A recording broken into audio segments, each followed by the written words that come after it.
کہ گناہوں کے بارے میں آپ صلی اللہ علیہ وسلم نے بتایا، گناہوں کی تاثیر کے بارے میں اگر کوئی شراب کا معاملہ ہے تو 10 لوگوں کو سزا ہوگی، شراب لانے والے کو، پلانے والے کو، دلانے والے کو، فلاں فلاں کام میں شراب کے بارے میں مدد کرنے والے کو۔ سود کا بھی جو معاملہ ہے، آپ صلی اللہ علیہ وسلم نے بتایا کہ سود کے معاملے میں بھی ایسے ہی سزا ہوگی۔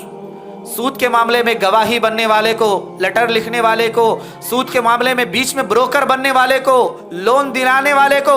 میں پریشان ہوں، دوست کے پاس گیا، دوست فلاں کے پاس لے گیا اور بیچ دلا دیا، تمام لوگ گنہگار ہوں گے،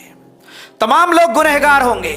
اور یہ ایسا گناہ ہے، آج ہماری معیشت کو، مسلمانوں کی معیشت کو برباد کرنے والے، خاص کر مڈل کلاس فیملیز کو برباد کرنے میں سود کا بڑا کردار ہے۔ سود کے بڑے گہرے اثرات ہیں کہ لوگ سود میں مبتلا ہوتے ہیں، اپنی دینی زندگی برباد کر لیتے ہیں، اپنی معاشرتی زندگی برباد کر لیتے ہیں اور اپنی آخرت بھی برباد کر لیتے ہیں۔